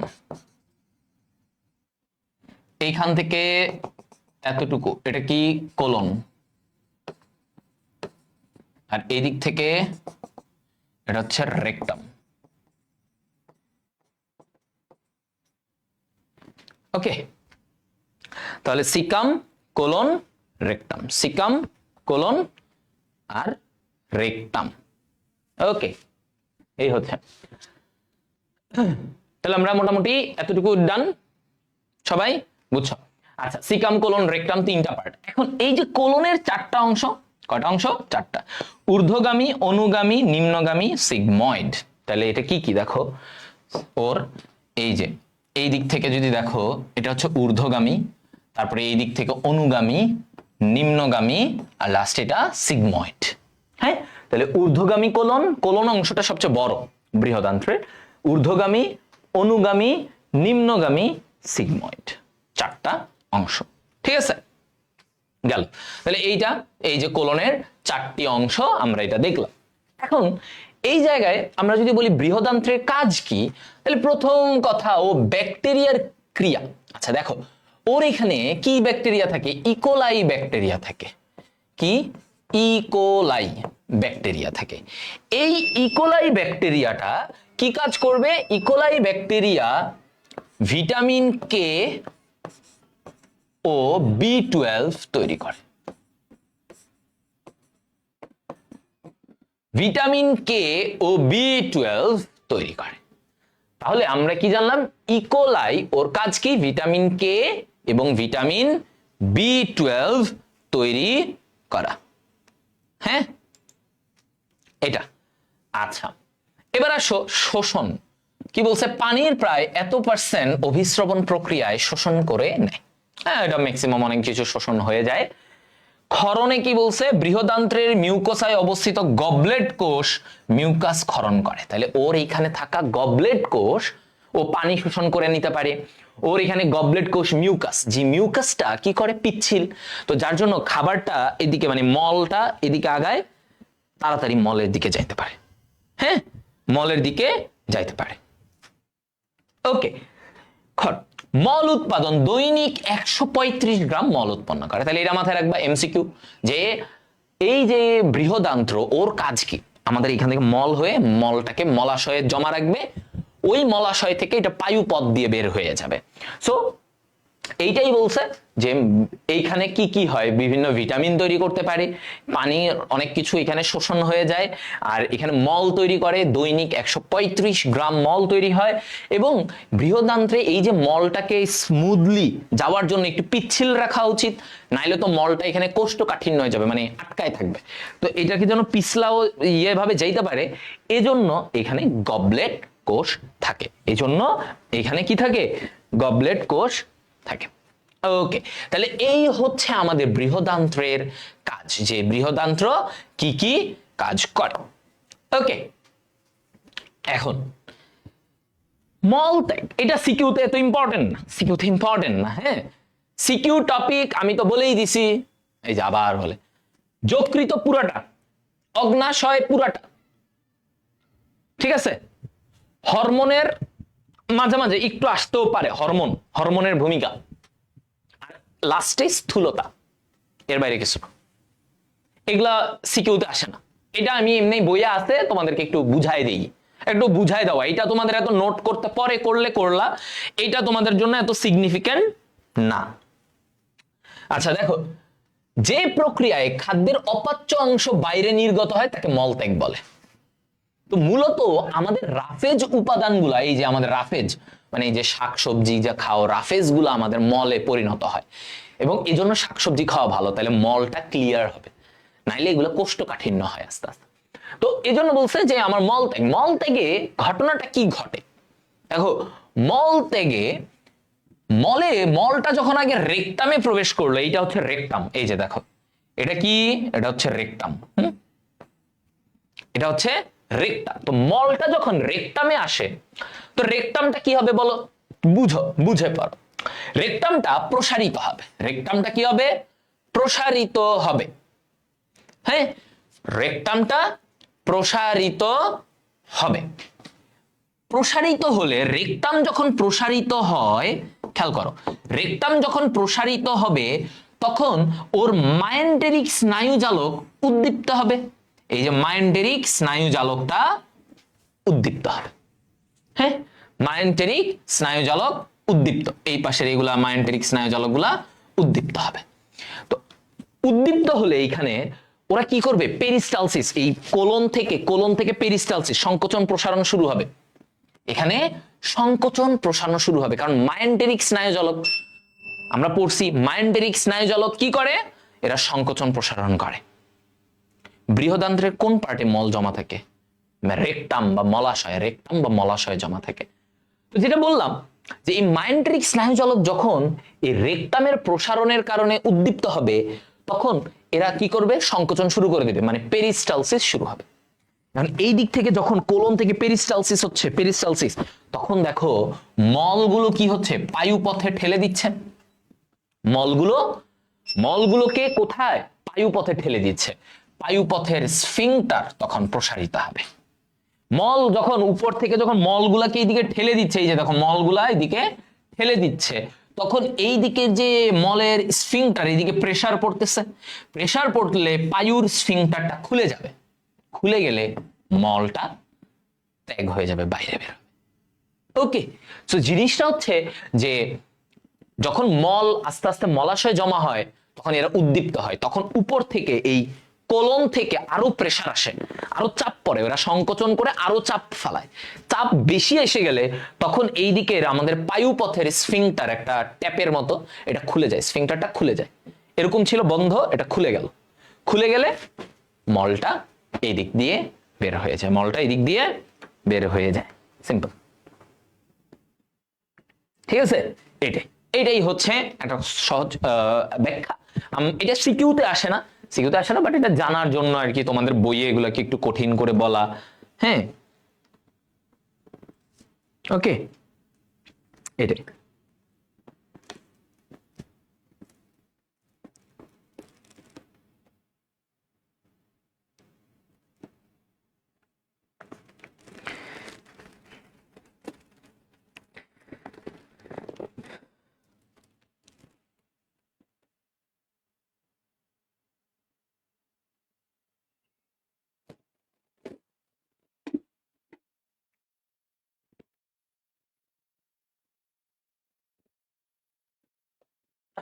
ঠিক আছে, সো আমরা আমাদের একদম লাস্ট টপিকের দিকে চলে আসছি। দেখো, আমরা আমাদের লাস্ট টপিকে চলে আসছি, স্থূলতা। তো স্থূলতা কি, স্থূলতা হচ্ছে দৈহিক ওজনের 20% বা তারও বেশি পরিমাণে চর্বি যদি তোমার দেহে সঞ্চিত হয়, তাকে স্থূলতা বলে। এটা হৃদয় ভাইয়া, তাহলে এটা কি, এটা হচ্ছে হৃদয় ব্রো। এটাকে হামিম ব্রো, ঠিক আছে? তাহলে এইরকম থেকে এইরকম কখন হবে? এইরকম থেকে এইরকম হলেই স্থূলতা, এরকম থেকে এরকম হলেই সেটাকে আমরা কি বলবো? স্থূলতা। ঠিক আছে? তাহলে এটা কি কত পার্সেন্টের বেশি? তোমার আদর্শ ওজনের 20% বা তারও বেশি যদি চর্বি জমা থাকে। আচ্ছা, স্থূলতা। এখন এই স্থূলতা মাপতে আমরা একটা জিনিস ব্যবহার করি, একটা সূচক, সেটা হচ্ছে বিএমআই, বডি ম্যাস ইন্ডেক্স। কি বলি? BMI, body mass index, body mass index, BMI, body mass index. এখন বিএমআই যেটা বলতেছে যে দেহের ওজন ডিভাইডেড বাই উচ্চতা। তাহলে এটা কি? দেহের ওজন, ওজন ডিভাইডেড বাই উচ্চতা। তাহলে দেহের ওজন কত? এটা কেজিতে প্রকাশ করলাম, আর উচ্চতাটাকে মিটার স্কোয়ার। ঠিক আছে? উচ্চতা মিটার স্কোয়ার। তাহলে দেহের ওজনটাকে আমরা কেজিতে প্রকাশ করলাম আর উচ্চতাটাকে মিটারে।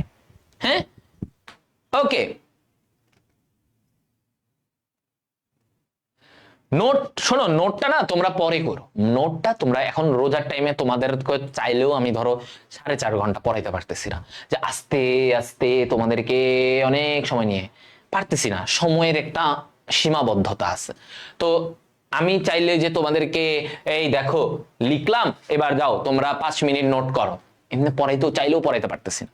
সো আমি বলবো যে তোমাদের তো কন্টেন্ট হারাই যাচ্ছে না, তোমরা একটু পরে ক্লাস শেষে যেগুলো যেগুলো নোট করা বাকি তোমরা একটু নোট করে নিও। হ্যাঁ, আবার সবও নোট করা লাগে না, কিছু কিছু জিনিস নোট করা লাগে, যেগুলো ইম্পর্টেন্ট এগুলো নোট করবা। বা অনেক জিনিস বইয়েই আছে, সো এটা নোট করার কিছু নাই, এটা একটা পয়েন্ট। আর এটার জন্য সরি, যদি রোজা না হয়ে অন্য টাইম ক্লাস হইতো ভাইয়া আস্তে আস্তে, কিন্তু এখন আমাকে কন্টেন্টও পড়াইতে হবে অনেক, মানে যেহেতু আমি কোনো কিছু ফাঁকি দিতে পারবো না, কিন্তু আমার কাছে সময়ের সীমাবদ্ধতা আছে। অলরেডি তোমরা চিল্লা বলা শুরু করছো ভাই ক্লাস শেষ করার, চিন্তা কর, কিন্তু আমাকে তো এই চ্যাপ্টারের সবকিছু কভার করতে হবে। হ্যাঁ, শুধু তো এমন না যে বায়োলজি, তোমাদের অনেক চ্যাপ্টার আছে, সো এই জন্য একটু ওইভাবে অ্যাডজাস্ট করে নিবা। তো বিএমআই দেহের ওজনটা কেজিতে, উচ্চতাটাকে আমরা মিটার স্কোয়ার, এভাবে আমরা প্রকাশ করে আমরা দেখব। তো ধরো একটা ব্যক্তির ওজন বলছে 60 কেজি, উচ্চতাটা 1.5 মিটার, উচ্চতা কত? 1.5 মিটার। তো এখন ওর বিএমআই কত? এটা ওই ক্যালকুলেট করলে দেখা গেছে 26.67, 26.67। এখন তুমি বিএমআই বের করলা, এখন বিএমআই কত হলে কি অবস্থা? এটা 9-10 পড়ছো টুকটাক, আবার পড়বা। বিএমআই তাহলে কত হলে, এই যে ভাই একটু আগে দেখলাম 26 সামথিং, তাহলে হ্যাঁ মানে এটা ভাইয়া কত হবে? তার অবস্থাটা কি? সে কি ঠিক আছে নাকি সে মোটা? মোটা হলে কত মোটা? আচ্ছা আমরা দেখি একটু বিএমআই কত হলে কি। ধরো কারো বিএমআই যদি 18.5 কম হয়, সেটা হচ্ছে তার আন্ডারওয়েট, কম আছে, তার আরো খাইতে হবে। এটা কি? এটা হচ্ছে তোমাদের নাহিদ ভাই আইসিডি পড়ায় না, নাহিদের হচ্ছে এরকম, নাহিদের বিএমআই জিজ্ঞাসা করবা, বলবে 18.5 কম, তাহলে ওরটা কি? কম আছে, বুঝছো? ওটা কম আছে। আচ্ছা 18.5 থেকে 24.99, এইটার মধ্যে বন্দি পাঠশালার অধিকাংশ ভাইয়ারাই ফিট, সো 18 ইনক্লুডিং হৃদয় ভাইয়া। ওকে, সো এটা হচ্ছে স্বাভাবিক ওজন। তুমি যদি 18.5 থেকে 24.99 এটা পর্যন্ত সে নর্মাল, ঠিক আছে, পারফেক্ট। 25 থেকে 29.99, 25 থেকে 29.99, এটা কি একটু অতিরিক্ত ওজন হয়ে গেছে, ঠিক না? হ্যাঁ, একটু অতিরিক্ত ওজন হয়ে গেছে। আচ্ছা, অতিরিক্ত। কিন্তু 30 থেকে যদি 34.99 হয়, তার মানে তোমার ক্লাস 1 অবেসিটি, প্রথম শ্রেণীর স্থূলতা। কি এটা? প্রথম শ্রেণীর স্থূলতা, এটা বলছে। 35 থেকে যদি 39.99 হয়, তাহলে এটাকে বলতেছি দ্বিতীয় শ্রেণীর স্থূলতা। কি বলবো এটাকে? দ্বিতীয় শ্রেণীর। তাহলে 30 থেকে 34.99, আবার 35 থেকে 39.99, এটা হচ্ছে দ্বিতীয় শ্রেণীর স্থূলতা। আর যদি আমি বলি 40-এর বেশি, তাহলে তৃতীয় শ্রেণীর ঝুঁকিপূর্ণ স্থূলতা। হ্যাঁ, আচ্ছা, তো এই যে 30 থেকে 34, এটা হচ্ছে তোমার হামিম ভাই। হামিম ভাইয়ের অবস্থা 30 থেকে 34-এর মধ্যে প্রথম শ্রেণীর স্থূলতায় সে আছে, আর হচ্ছে 35 থেকে 39 এটা দ্বিতীয় শ্রেণী, আর 40-এর বেশি হওয়া মানে তার অবস্থা খারাপ। তার অবস্থা খারাপ, সে ঠিক হয়ে যাও, ভালো হয়ে যাও, খাওয়া দাওয়া কমাও, ঠিক হয়ে যাও। ওকে, এরকম মনে থাকবে। তাহলে এই হচ্ছে বিএমআই চার্ট। এগুলা মানে এমসিকিউ তো অনেক সময় আসে, বিএমআই চার্ট এমসিকিউ, যে এইটা থেকে এইটা হলে তাকে কি সে স্থূলতার প্রথম স্তর না দ্বিতীয় স্তর, এগুলা তোমাদের আসে। এখন আসো স্থূলতার কারণ। স্থূলতার কারণটা দেখো। আচ্ছা, প্রথমে বলছে জিনগত কারণে হইতে পারে, জিনগত কারণে হইতে পারে। আচ্ছা, তারপরে জিনগত মানে তুমি বাবা মা মোটা, সেখান থেকে তুমি মোটা হইতে পারো। পারিবারিক জীবনযাত্রা কি বলছে, আরেকটা এইটা সিকিউতে আসে, এই যে দেখো স্থূলতার কারণ সিকিউতে আসে, স্থূলতার কারণ। আচ্ছা, তারপরে কি বলছি, পারিবারিক জীবনযাত্রা, পারিবারিক জীবনযাত্রা। হ্যাঁ, আচ্ছা, এটার কারণেও স্থূলতা। আবেগ মানে বিষণ্ণতা, তুমি মন খারাপ, হ্যাঁ, আবেগ বিষণ্ণতা, এইটা থেকে তোমার কি হতে পারে, স্থূলতা হতে পারে, মানে মোটা হয়ে যেতে পারো। এরপরে 4 নম্বরে বলছে কর্মক্ষেত্র। দেখো সে বসে বসে ঘুমায় কাজ করে সারাক্ষণ, এই যে হৃদয় ভাইয়ের মতো 3 ঘন্টা দাঁড়ায় ক্লাস নেয় না, সে কি করে, বসে থাকে। হৃদয় ভাইয়ের মতো ক্লাস নেয় না, তাহলে কর্মক্ষেত্র পারতেছে না, হতাশ। গর্ভাবস্থা, হ্যাঁ, গর্ভাবস্থা, তাহলে মেয়ে নারীদের এই গর্ভাবস্থার সময় একটু ওজনটা বৃদ্ধি পায়। নিদ্রাহীনতা অসুখ, কি বলছে, নিদ্রাহীনতা অসুখ, ঠিক আছে, নিদ্রাহীনতা অসুখ। তো নিদ্রাহীনতা অসুখে তোমার এটাই বলছে যে দেখো নিদ্রাহীনতা যখন আসে, এই নিদ্রাহীনতা, তো এই নিদ্রাহীনতার মধ্যে যে তোমার ঘুম হয় না, খারাপ লাগে, এই ব্যাপার এগুলা, ঠিক আছে, নিদ্রাহীনতার অসুখ, এটা একটা কারণ হতে পারে। তাহলে গর্ভাবস্থা, নিদ্রাহীনতা, এগুলা কিছু রোগ থাকে। আচ্ছা, তাহলে এগুলা দেখছো, হ্যাঁ, তাহলে এগুলা নিদ্রা, ঘুম হয় না, না ঘুমাইলে এরকম হতে পারে যে তোমার না ঘুমাইলে হরমোনাল অনেক পরিবর্তন আসে, তখন মানুষ এই একটু মোটা হয়ে যায়। আরেকটা কিছু রোগ থেকে মানুষ মোটা হয়ে যায়, যেমন একটা রোগ আছে নারীদের হয়, পুরুষদের তো আর ওইটা হবে না, কারণ এটা রোগ হচ্ছে polycystic ovary syndrome, polycystic ovary syndrome. এইটা হচ্ছে নারীদের এই রোগ থেকে, পলিসিস্টিক ওভারি সিনড্রোম থেকে সে মোটা হতে পারে, স্থূলতা হতে পারে, হ্যাঁ, পলিসিস্টিক ওভারি সিনড্রোম থেকে হতে পারে নারীরা। আর এমনিতে পুরুষ নারী সবাই আরো কিছু কারণে হতে পারে, পুরুষ বা নারী উভয়ই হইতে পারে। সেটা হচ্ছে কুশিং সিনড্রোম, কিছু রোগ আছে, নাম দেখো, কুশিং সিনড্রোম,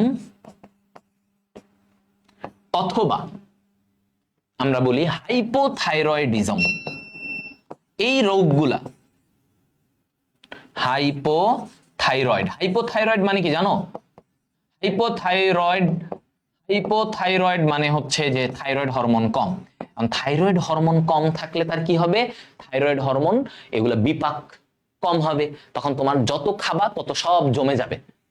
তো হাইপোথাইরয়েডিজমে থাইরয়েড হরমোন কম, তখন তোমার বিপাক হবে কম, হ্যাঁ, বিক্রিয়া হবে কম, তখন যত খাবা সব জমে থাকবে, তখন তুমি মোটা হইতে থাকবা, হ্যাঁ, এগুলা। তাহলে এই কুশিং সিনড্রোম বা লেখা ঠিক না, কুশিং সিনড্রোম ও হাইপোথাইরয়েডিজম, এই রোগগুলোর ক্ষেত্রেও তুমি মোটা হয়ে যেতে পারো, স্থূলতা।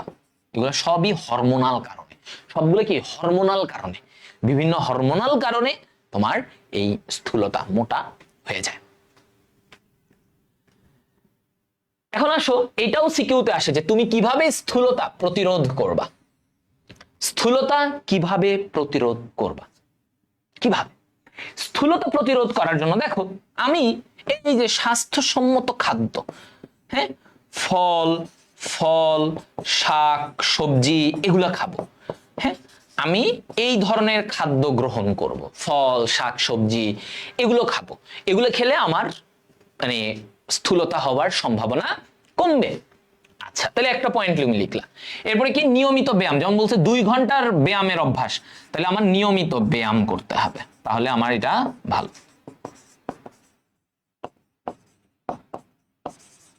নিয়মিত ব্যায়াম করব। দেহের ওজন পর্যবেক্ষণ করব, ওজন দেখবো আমার ওজনের কি অবস্থা, না হ্যাঁ, ওজনটা পর্যবেক্ষণ। ওকে, দেহের ওজন পর্যবেক্ষণ, মাপা, তুমি মোটা হয়ে যাচ্ছ কিনা, নাকি তোমার ওজন ঠিক আছে, কি অবস্থা, এটা মাপাটা। ঠিক আছে, এটা মাপা। এবং 4 নম্বরে আমরা বলবো লোভনীয় খাবার, এই যে বার্গার, কোক, পিৎজা, হ্যাঁ, এইসব লোভনীয় খাদ্য পরিহার।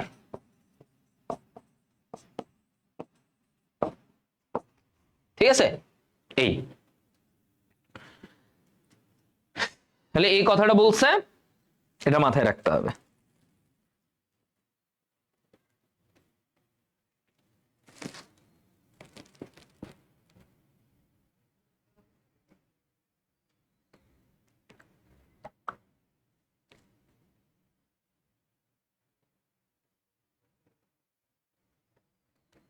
ওকে,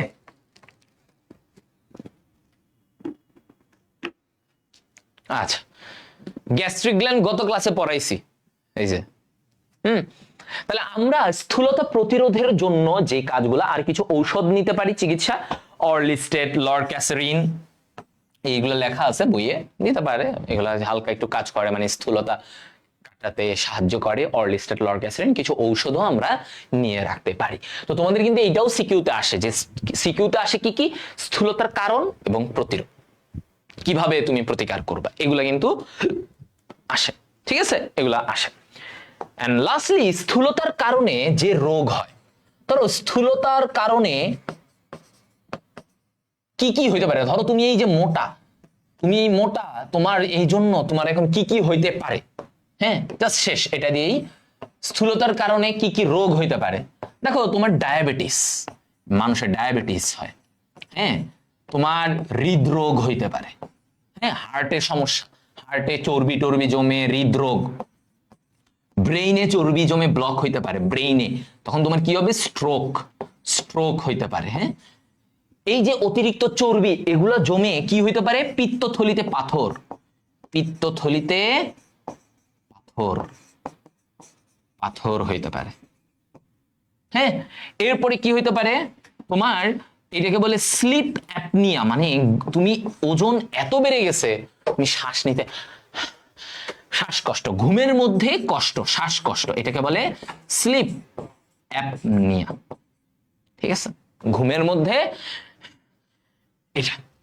ওকে, 6 নম্বর পয়েন্টে কি বলছে, স্লিপ অ্যাপনিয়া। 6 নম্বর পয়েন্টে অস্টিও, মানে বাতে ব্যথা, ওই যে বলে না বুড়া মানুষের দেখবা বাতে ব্যথা, জয়েন্টে জয়েন্টে ব্যথা, হাতটা নাড়াইতে পারি না রে, এরকম, এটাকে বলে অস্টিও আর্থ্রাইটিস, এই রোগগুলা হয়। ঠিক আছে, তাহলে এগুলো হচ্ছে স্থূলতার কারণে কি কি রোগ হতে পারে।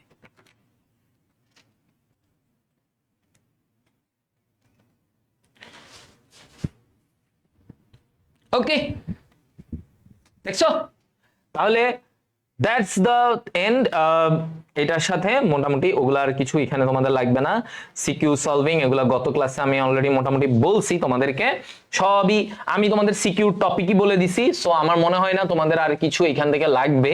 সিকিউ টপিক আমি বারবার বলছি, যকৃত, হ্যাঁ, কি কি, যকৃত, তাহলে পরিপাক, আমরা সিকিউ, যকৃত, অগ্নাশয়, যকৃত ফুল, অগ্নাশয় ফুল, স্থূলতার কারণ আর প্রতিরোধ, আর হচ্ছে হরমোন, এগুলাই তোমার পড়া। হ্যাঁ, এগুলাই তোমার হরমোনটা একটু লেস ইম্পর্টেন্ট। হ্যাঁ, যকৃত, অগ্নাশয় ভাজা ভাজা করে ফেলবা, ভাজা ভাজা করে ফেলবা।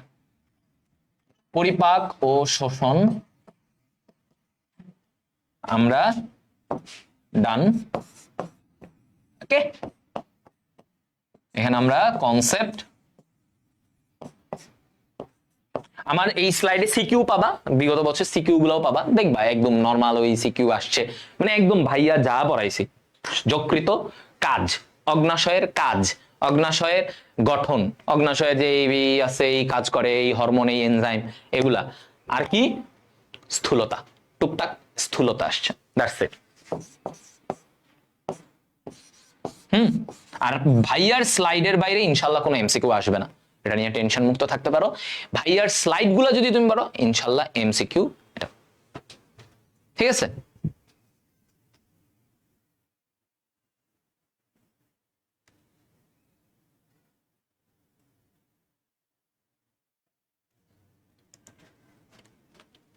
ওকে, এটা তাহলে আমরা আশা করি তোমাদের এটা ডান, এটা ছবি লিখে দেই। হ্যাঁ, আমরা এই পুরো কনসেপ্ট থেকে আমরা এইগুলা কমপ্লিট করলাম। ওকে, এটা ছবি তুলে রাখো ভাইয়ের সাথে।